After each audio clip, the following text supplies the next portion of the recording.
Picture this. New York City. Big lights, big dreams, and an all-out war on dogs? That's right. For more than 8 decades, the city basically went full vigilante mode on stray dogs. This was a brutal war that most people have never even heard of. Buckle up because we're about to dive into one of New York City's weirdest forgotten stories.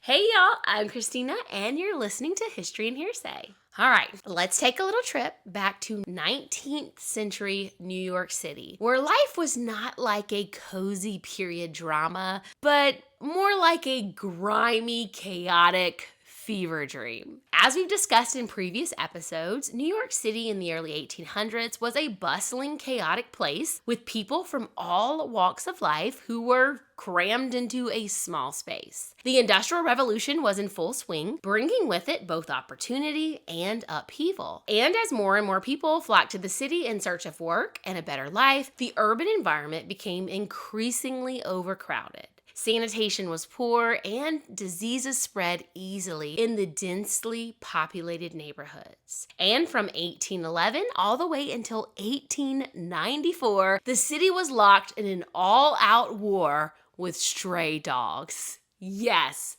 dogs. Not crime, not corruption, dogs. And if you were picturing cute little puppies, stop right there, because these weren't the kind of dogs you see in heartwarming rescue videos. They were scrappy, feral street dogs, running in packs and making the city their own personal jungle. But before we get into why New York City declared war on them, let's talk a bit more about what the city was actually like back then. Spoiler alert, it reeked. You see, movies love to romanticize the past. You know, fancy dresses, candlelit streets, everyone speaking like they're in a Jane Austen novel. But if you actually time traveled back to 19th century New York City, the first thing to hit you wouldn't be the fashion, it would be the smell. Imagine garbage everywhere. Rotting animal carcasses in the gutters, stray cats and dogs throwing cans or paws over scraps of food. Oh, and the streets completely covered in horse poop. Because before cars, horses were basically Uber XL for people and cargo, and they did what horses do. And then you had kids, filthy, barefoot, starving kids running wild in the streets. Some begging, others picking pockets and attacking people in gangs like tiny little criminals from a Dickinson novel. The streets were rough, but back then people were used to living side by side with animals. Pigs in particular were everywhere. And these pigs had been roaming the streets since the 1600s when the city was controlled as a Dutch colony. And as you can imagine, these pigs were populating the earth. And by the 1820s, an estimated 20,000 pigs roamed the streets of Manhattan, just casually eating trash. Honestly, though, it worked out pretty well.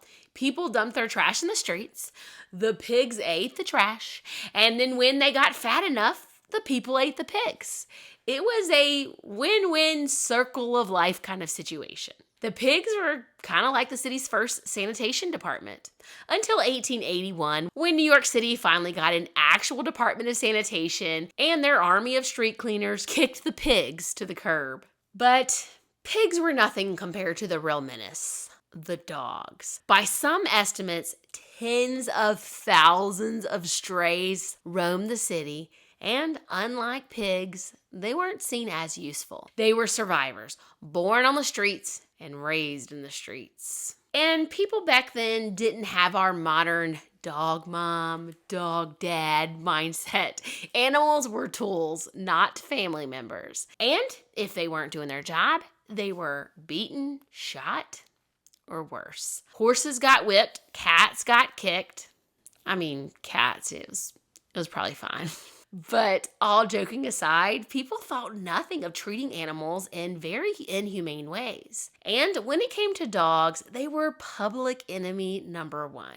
During the 19th century, it was very common that every major U.S. city had a large population of stray dogs. Some of these were escaped or abandoned pets, but most of them were these feral dogs that had been born on the street. They often traveled around in packs like wolves, roaming the streets, scavenging for food and shelter. And because of the mindset that animals were only tools, and if they weren't useful, they might as well be dead, shooting dogs in the street was another thing that people just didn't think was a big deal. Now, the main reason that people took no issue with this treatment of dogs was because they were a huge nuisance. They pooped everywhere, which we've already established there was enough poop on the street from the useful animals. But more seriously, they caused carriage accidents and sometimes they even bit people. And in the 19th century, a dog bite wasn't just an owie.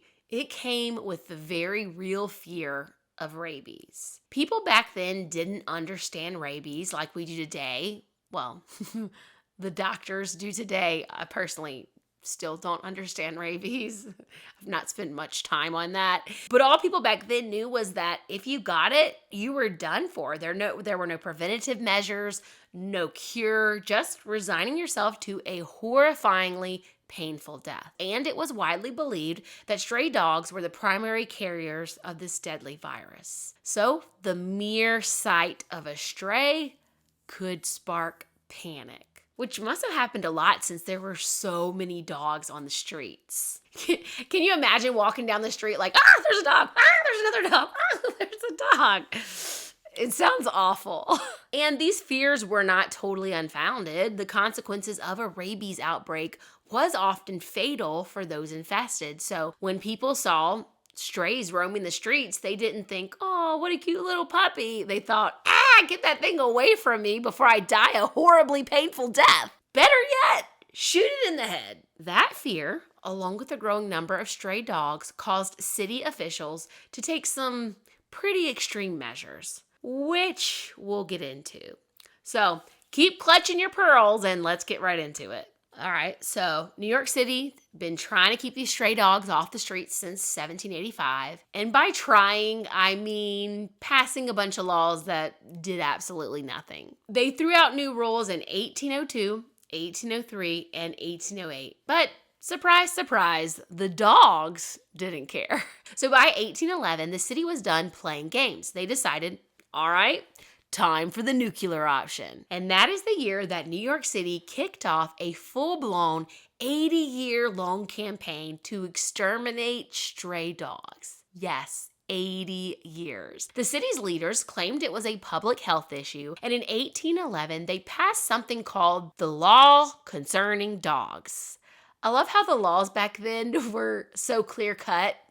No reading 12 confusing paragraphs trying to figure out what you're voting for. It's just like, oh, this is a law concerning the dogs. The new law concerning dogs slapped a $3 dog tax on anyone who wanted to own a puppy, which is about $77.48 in today's money. Second, it created a new department, the Dog Register and Collector. Their job was to track down dog owners and collect the new $3 fee. The law also basically said, like, hey, if you see a stray dog outside of the downtown Lamp District, feel free to just kill it. And they were all like, well, we kind of been doing that already, but thanks. Now, another part of the plan had New York City hire dog catchers to capture and kill stray dogs. And these guys were given bounties for every dog they caught. So they were very motivated to catch as many dogs as possible. And these dog catchers started patrolling neighborhoods armed with poles and nooses, just snatching up dogs left and right. If this sounds like something straight out of an old Disney movie, you're not wrong. I feel like every kid's film from this period loved to show mean old dog catchers. Turns out they were very real. And they were pretty effective because, as it turns out, when you pay people based on productivity, productivity goes up. But here's the thing. Some in the public were not happy about this, and people actually fought back. Angry crowds would mob the dog catchers' wagons and even free the captured dogs right back out onto the streets. So I guess some people had a soft spot for the scrappy street pups after all. So by the 1830s, New York City was like, you know what would really motivate people to kill dogs? Cash. The city straight up put a $1 bounty per dead dog on the table, which is about $35 in today's money. Bring in a dead dog, get paid. If you're broke, starving, and living in the filth-ridden streets of 19th century New York, that probably sounded like a pretty sweet deal. And not shockingly, people jumped on this doggy hunter games opportunity real quick. The city's dog register and collector was completely overwhelmed. Like, they were running out of space because so many people were showing up with dead dogs. In 1836 alone, 8,000 stray dogs were killed. And if the whole point was to get rid of the strays, mission accomplished, I guess. And no matter how bad things start out, it feels like people always find a way to take it to the next level. And if you're picturing adults as the only ones getting in on this dystopian side hustle, think again. In 1848, the New York Daily Herald published a story about literal gangs of children chasing down dogs, killing them, and dragging their bodies to the dog register to cash in. And it gets worse. Some people started stealing actual pets, killing them, and then cashing them in for that sweet, sweet bounty money. The New York Tribune reported in 1874 that some kids were straight up breaking into houses to steal dogs for profit. Imagine someone coming to your front door, kicking it in, and your dog is gone because some 12-year-old wanted a couple of bucks. Or maybe they just wanted to eat, which kind of puts a different spin on it. But some kids took this whole thing way too far, even snatching pets straight out of people's hands just to kill them and collect the reward. Imagine walking down the street, a kid comes up, oh, what a cute puppy. Then he just snatches it and runs off. Now, New York City wasn't alone in this whole dystopian dog nightmare thing. Both Philadelphia and Baltimore were on the same page. And honestly, while there were people who were opposed to all of this, most people were fine with it because of the whole rabies panic. Human lives were the first priority, as they should be. But the thing was, there had only been 22 confirmed cases of rabies in all of New York State between the years of 1866 and 1871. But logic, never heard of her. People saw stray dogs and immediately thought every single one was a ticking time bomb. The fear got so bad that the New York Times published an article in 1868 trying to calm everyone down. They were like, hey, maybe we should just chill a little. This panic is probably doing more harm than the actual disease. But did anyone listen? Of course not. So, if we take a step back to 1850, they created the Dog Bureau, which kind of sounds like a cute department for doggy welfare, but in reality, it was a squad of dog hunting cops. 3 squads of 10 men each took to the streets. Armed with billy clubs, they began patrolling the streets, ready to take down any dog that they found without a collar or a muzzle. So once again, those meanie head dog catchers from your childhood cartoons, 100% real. All right, so 1851 rolls around and New York City's like, you know what we need?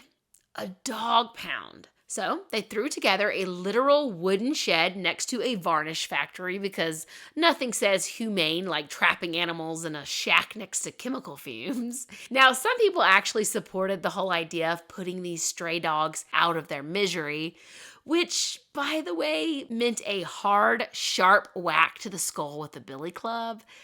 Yeah, super humane. But of course, these methods were also controversial, and for the next 2 decades, newspapers were going back and forth, either defending or absolutely roasting the dog pounds. And then in 1855, a man named William McKellar, who worked for the New York City Chief of Police, said, you know what would be even more efficient? Drowning. Yeah, You heard that right.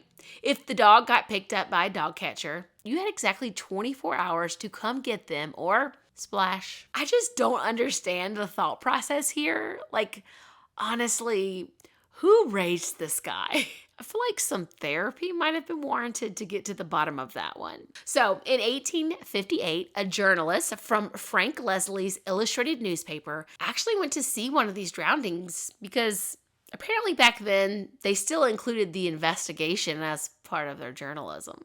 And here's what he reported. At sundown every day, the animals are killed. This is done by drowning. A watertight tank is provided, about 6 feet by 8 and 7 feet high. A grating fits over it about 6 inches from the top.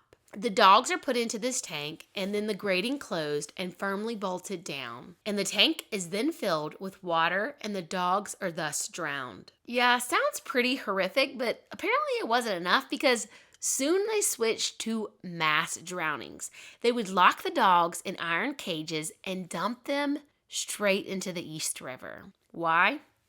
Because it was faster. The location where this happened, East 26th Street, was even nicknamed the Canine Bathtub. And the numbers, staggering. July 1877, New York City killed 738 full-grown dogs and 20 puppies, all within that 1 month. And here's the real kicker. These mass drownings didn't just happen once in a while. They happened almost daily for 40 years. Finally, in 1894, these mass drownings stopped, and today the place where all this horror went down is an artificial landfill called Waterside Plaza, which is a fancy high-rise apartment complex with spas and tennis courts. This whole canine genocide actually started some real conversations about morality. New Yorkers, especially the middle and upper classes, started questioning whether people getting this comfortable with violence against animals was maybe, just maybe, not great for society. And honestly, they had a point. Modern psychology tells us that people who enjoy hurting animals are way more likely to commit violent crimes later on. So New Yorkers start thinking, today it's dogs, tomorrow it might be people. And considering how much crime was happening at that time, they weren't exactly wrong. So 1866 rolls around and the American Society for the Prevention of Cruelty to Animals, or the ASPCA, is formed, which was inspired by the Royal Society for the Prevention of Cruelty to Animals that had been founded in Britain in 1824. So America was a bit behind and kind of playing catch up here. So the ASPCA gets its first president, Henry Bergh, and people do not like this guy. They called him the Great Meddler, which is honestly kind of an iconic insult. But basically, he was out there trying to stop people from whipping horses, drowning stray animals, and hosting cockfights. And apparently, that made him the most annoying person in all of New York. He was out there trying to stop everyone's fun. What a time to be alive. People insulted him, harassed him, even sent him death threats. But Bergh had friends in high places. People actually listened to his ideas, and he was able to get things done where similar voices protesting animal cruelty had failed.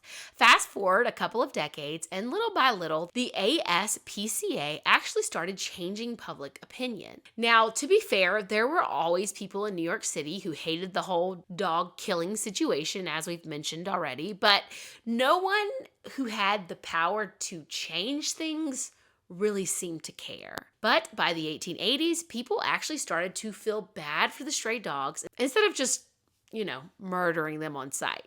Even the New York Times, which had previously been like, ugh, kill them all, started showing sympathy for these dogs. Case in point, on June 2nd, 1881, the New York Times ran an article about how New York City was dealing with stray dogs. It read, "Dogs have no right to live after the 1st of June, according to the mayor, unless they are wealthy enough to wear a collar with a brass certificate of license attached to it."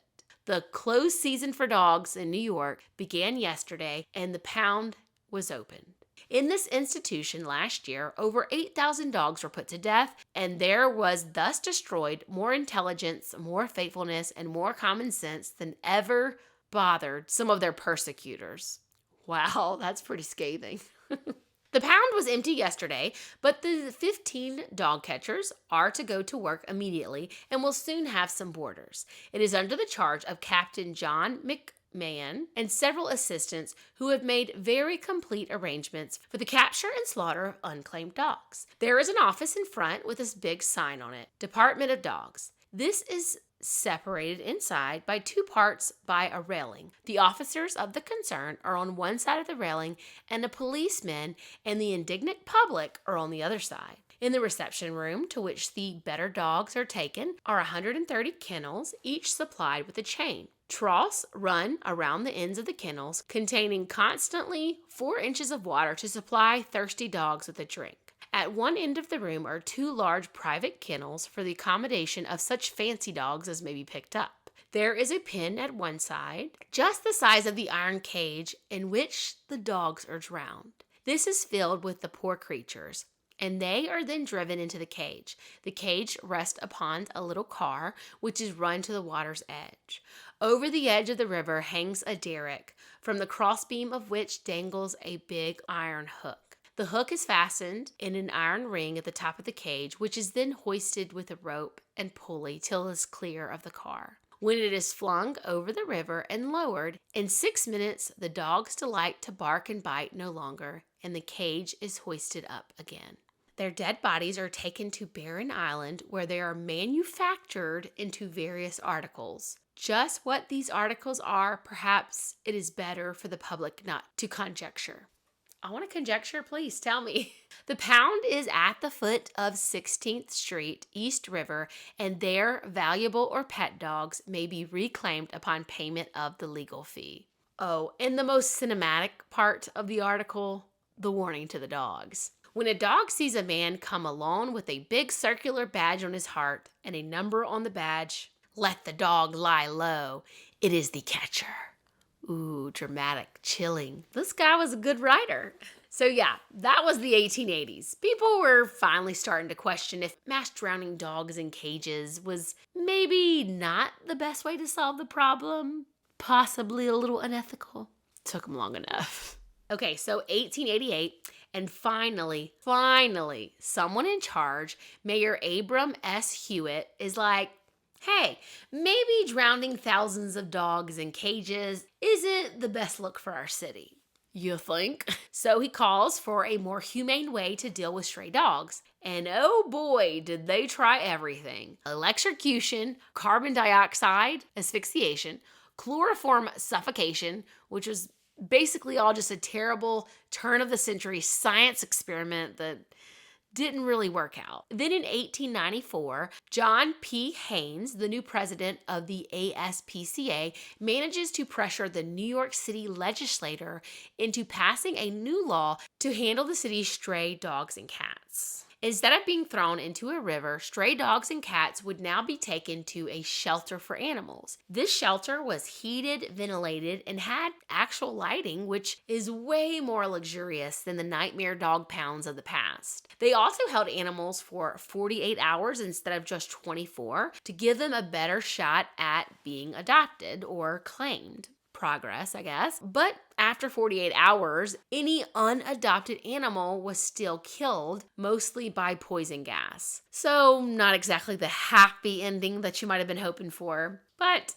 at least they were given a bit more time. Oh, and 1894 also brought a new law that required dog owners to obtain a license for each dog they owned. Is it just me, or does it seem like every solution just sounds like an extra tax?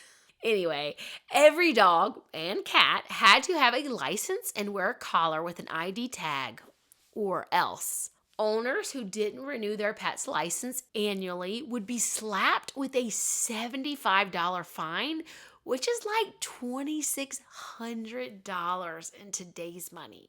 Ouch. And this applied to cats too. Can you imagine paying $2,600 for a cat? 75% of these fines went to animal control funding, and the rest supported animal shelters and public education on animal care. Okay, so I guess that's kind of where those fees came in, but if any unlicensed or uncollared dog or cat was seized, they would be euthanized if not redeemed within 48 hours. If you were to come and collect your dog, you first had to pay a redemption fee of $3 in order to get them back.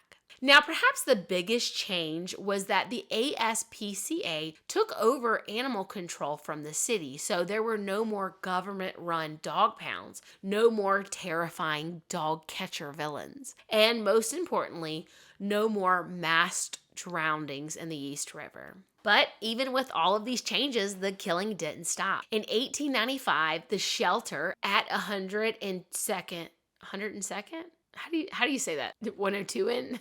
102 end? 102nd. Yes. The shelter at 102nd Street took in 21,741 dogs and 24,140 cats.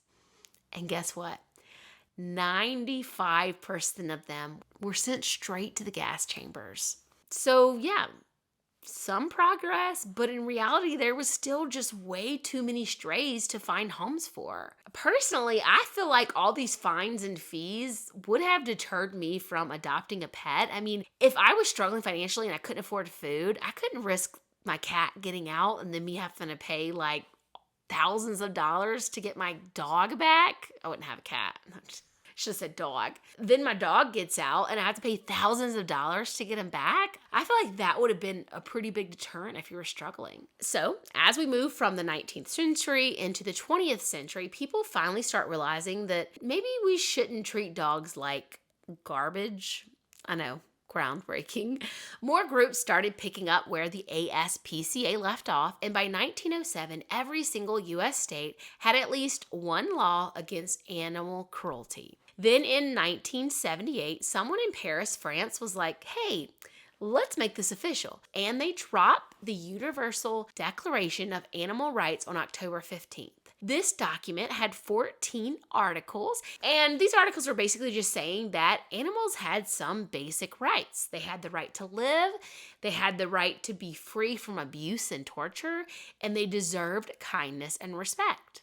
All pretty reasonable, but if you told people 150 years earlier that animals had rights, they would have laughed in your face. Now, to this day, our whole system is still not perfect. What system is, various animal welfare organizations do still euthanize thousands of dogs every year, but the ultimate solution that was landed on, as you probably know, was that the best long-term solution was sterilization. Less breeding equals smaller stray population equals less need to have to euthanize strays, which also means we no longer have tens of thousands of these strays running all around in our streets, biting us, which personally I'm a big fan of. So let me know if you learned something new in today's episode, and I'll catch you right here in the next one.